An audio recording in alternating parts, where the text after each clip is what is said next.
Okay, so good morning, everybody. Okay, I hope you can hear me. You might remember this slide because I showed this data last year. This is basically where this whole story started. So at the time, I mean, a few years ago, thanks again from the contribution of this foundation, we were conducting an untargeted survey of the molecular alterations that were occurring in the human bronchial epithelium, I mean, primary cells from CF and non-CF subjects, following exposure to ETI. And after 48 hours of such exposure, in a totally unbiased, unexpected, serendipitous way, we found out that ETI was triggering some sort of alteration in the balance between saturated and unsaturated sphingolipids, in particular in the ratio between dihydroceramides and ceramides. If you remember these slides, these are four fatty acyl chain, and in blue you have the levels before the treatment, and in red the levels of such dihydroceramides after the treatment. And we also found out that this effect was totally irrespective of the genotype. It occurs no matter the CFTR status. We saw the same effect in CF subject and non-CF subjects. We went one step further and we looked better into this. Again, I'm showing you this kind of summary, if you wish, of the quite complicated metabolic pathway of sphingolipid synthesis. As you might know, cells need ceramides for billions of biological functions, and they have, the cell has a number of say, ways to produce ceramides from many different sources, from the hydrolysis of sphingomyelins, for example, or from the hydrolysis of glycosphingolipids.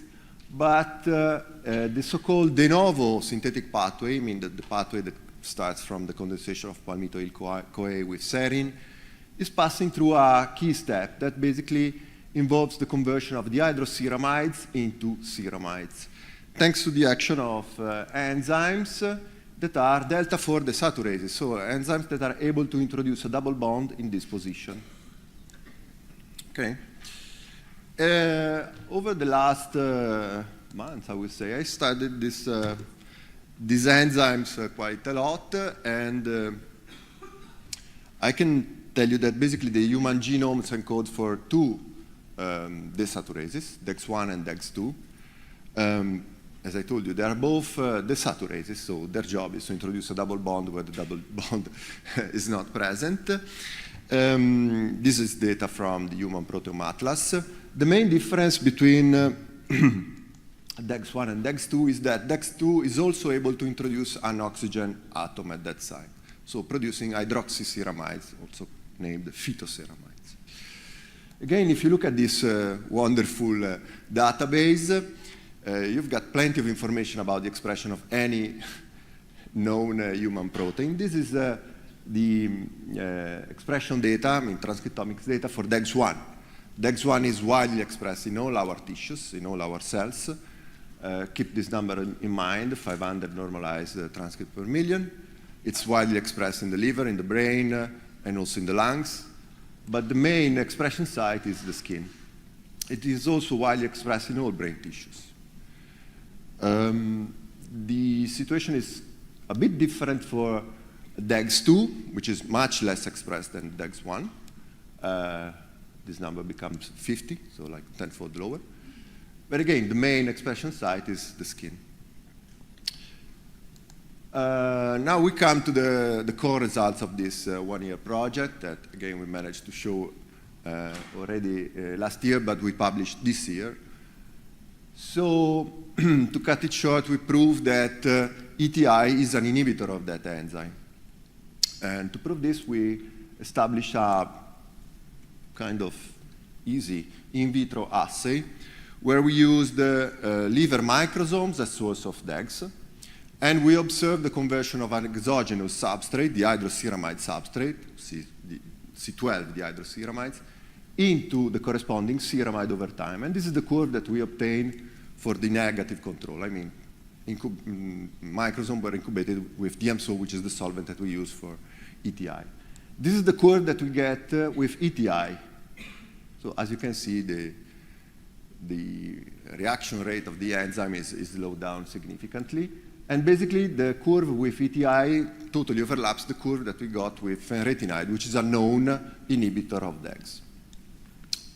No need to mention that we're talking about 3 drugs, ETI. And we found out that the guilty molecule, if you wish, is tezacaftor. I mean, ivacaftor and elexacaftor do nothing on this enzyme, but it's tezacaftor that does the job. And we also found out that the effect is concentration dependent. So this is the reaction rate that we observe with tezacaftor, 0.3, 1, 3, and 10 micromolar. So the inhibition is dose dependent. Now, the interesting point is that at this range of concentration, say around 5 micromolar, more or less, is consistent with the concentration level of tezacaftor that is observed in subjects that are actually undergoing treatment with ETI. These are data published last year by the group of my friend and colleague Giuliana Cangemi at Gazzellini Institute. And please keep this number in mind. So around 2.5 to 3 milligram per liter tezacaftor. And it is in the range of the concentration that we use for our test. I also have the curiosity to understand whether an inhibitor of DEX1 might also be an inhibitor for DEX2. I mean, the molecules are kind of different, but again, it's just a curiosity.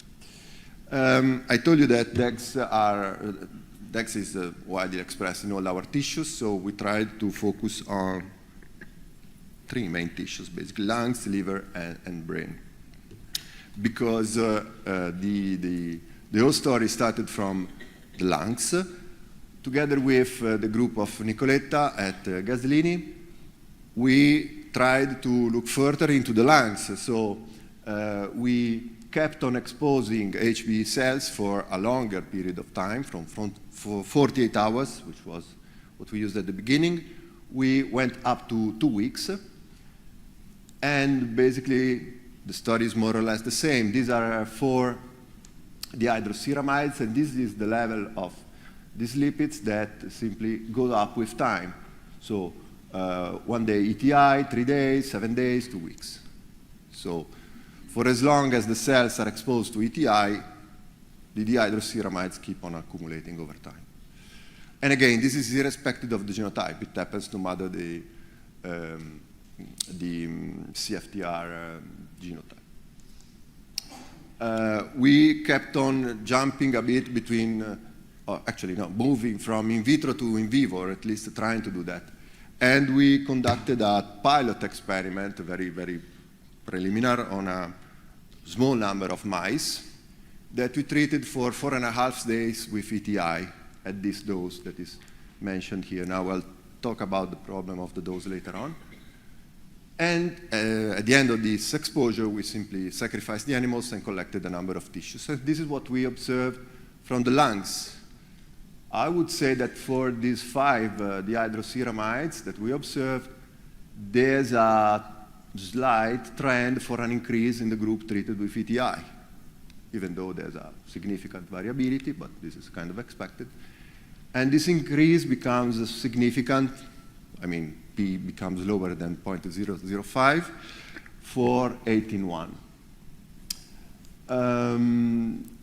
What happens to the liver? And this is where the huge amount of work done by my partner in this project, Rosaria Bassi from the University of Milano, comes into play. Rosaria exposed human hepatocytes, cultured human hepatocytes to ETI for 48 hours. And this is again what we got in terms of the dihydroceramides. I mean, the picture might be slightly different, but again, if you expose hepatocytes to ETI or tezacaftor, you see an increase of the dihydroceramides. Okay. Now, the curiosity that we had, that Rosaria had, was to try and understand whether this increase in dihydroceramides was somehow translating into a decrease, for example, of cell viability. And she did an assay that is able to monitor the viability of hepatocytes through the release of LDH. And she did not observe any significant change in this release. So this is the level of LDH released in the control, which is basically the same if you treat the cells with ETI and tezacaftor. So apparently this increase in ceramides the hydroceramides that we observe does not translate into an increase, a reduced viability. Rosaria also went one step further, and she also tried to monitor the number of metabolically active cells. Rosaria, if you're here, if I'm saying something wrong, just correct me, please. So she set up a fluorogenic assay, and that is able to track the metabolically active cells. Quite surprisingly, she did not find any effect related to tezacaftor, but again, unexpectedly, she found that ivacaftor is, for some reason that we do not know, is able to decrease the number of metabolically active cells. Now, we stopped here, so we didn't go any further with this. Maybe somebody in the audience might wish to take over on this if there's interest, but this is the observation and the data collected by Rosaria. Again, in vitro to in vivo. These are the same animals that I mentioned before, and this is their level of dihydroceramides in the liver. Okay, so we collected the liver and we did the same analysis. Again, the trend is for an increase, I would say, for all the dihydroceramides. In this case, the number of dihydroceramides that reach P less than 0.05 is higher.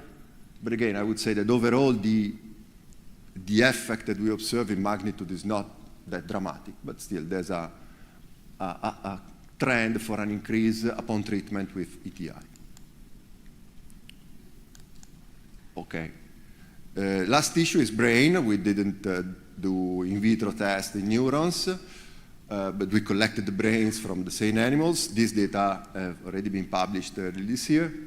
And again, in this case, we observe, we confidently quantified 3 dihydroceramides, and the trend is more or less the same for all the tissues. And at least 2 of them reach P less than 0.05, but this is something that I already showed. So this is a kind of summary slide that puts together the data that we observed from our pilot, preliminary, small-scale, in vivo experiment. So the trend is clear for the 3 tissues and for all the dihydroceramides that we monitor, basically. Once again, we treated these 5 animals, 5 versus 5, with the vehicle, of course, or ETI for 4.5 days at this dose, 6, 3, and 5 milligram per kg per day. Now, I would like to not start a discussion, or maybe, yes, start a discussion, but at least talk a little bit about the dose. Because over the last period, over the last months, I started wondering, okay, which is the right dose for an ETI experiment in mice or rat models? Most of the studies that I've seen, including ours, simply did a very simple approach. So they calculated the milligram per kg dose that humans are basically using, and simply translate that ratio, milligram per kg ratio, to the animals. We did exactly this, and this paper that came out early this year that treated rats with ETI did exactly the same approach. I mean, the numbers are similar to ours.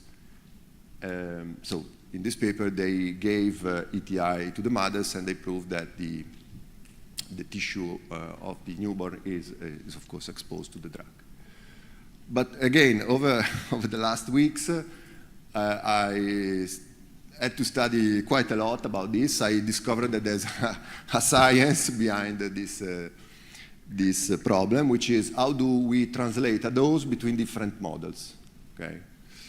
And I wish to thank somebody who's in the audience, Tiziano, but also Angelo Reggiani, because I had a lot of useful discussion with them. I'm zero at pharmacology. I'm barely a chemist, so I learned a lot from them.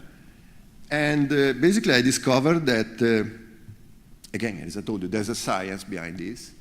You cannot simply translate the dose from one model to another in terms of milligram per kg. You need to apply correction factors. And there's this factor called Km that accounts for different body shapes, but also different surface areas. And these numbers are very different between the models. So this factor is 37 for humans, it's 3 for mice, it's 6 for rats. So you need to apply some sort of conversion factor if you jump from one model to another. So that this dose, if you apply this correction factor, it becomes this dose, much higher. I told you, I talked a lot with Angelo Reggiani, who was basically doing the same job in a pharma company. He was the one who was collecting the data from different animal models, and he was the one deciding the right dose to use to go into humans. And he confirmed that this is the right way to approach this problem. But at the end of the day, I was still in doubt. And of course, after the interaction that I had with them,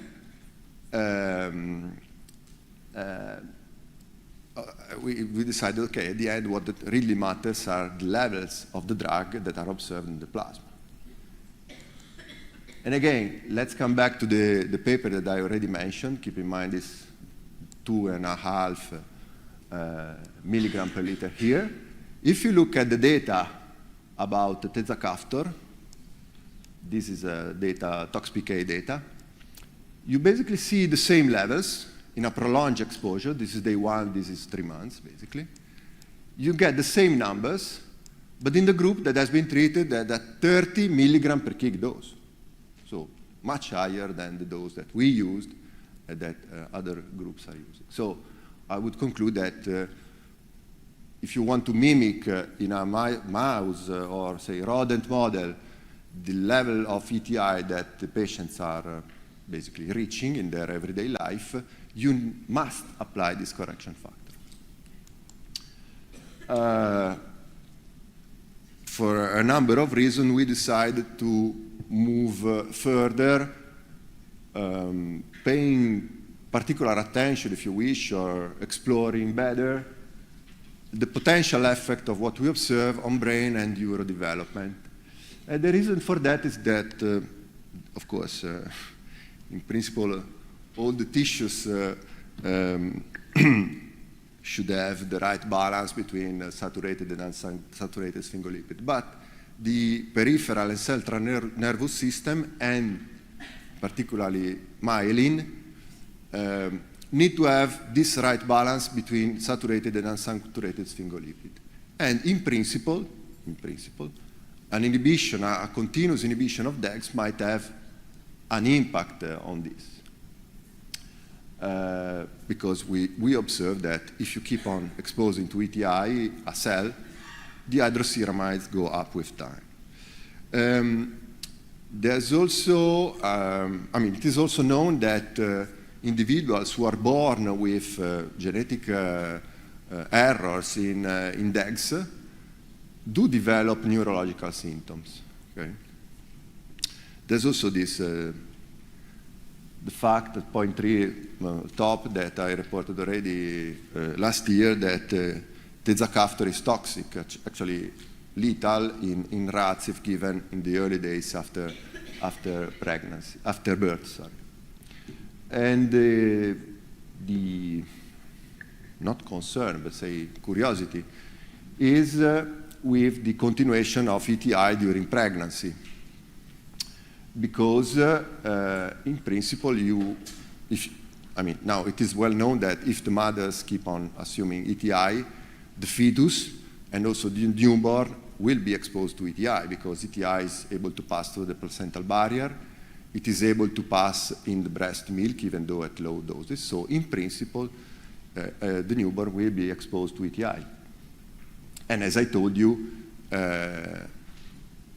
the development of the central and peripheral nervous system must have the right balance between the hydroceramides and ceramides in general, saturated and unsaturated sphingolipids. By the way, DEX1 is also involved in the mechanism of vision because it also has a retinol isomerase activity. Anyway, to cut it short, we decided to propose a study that aims at mimicking in mice what happens in humans. This study will be supported by the American and the Italian Foundation. So we will give ETI to the mothers for 3 weeks. Then we will allow, of course, the mothers to mate, so that we will also basically simulate the exposure of the fetus through the placental barrier. Then, of course, the mice will after birth, there will be exposure through milk. And then the newborns will become adult individuals and they will be exposed to ETI themselves. At these time points, we will monitor whether there is an increase in the hydroceramides or not. We don't know.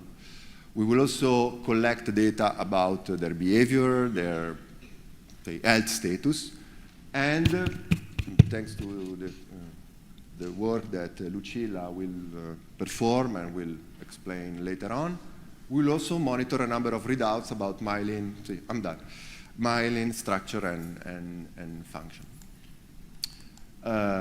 This is basically the conclusion. So this is what we produce in terms of publication and poster and abstract. That's the last slide for the acknowledgement. I would like to thank all the people who work with me, Rosaria Bassi, of course,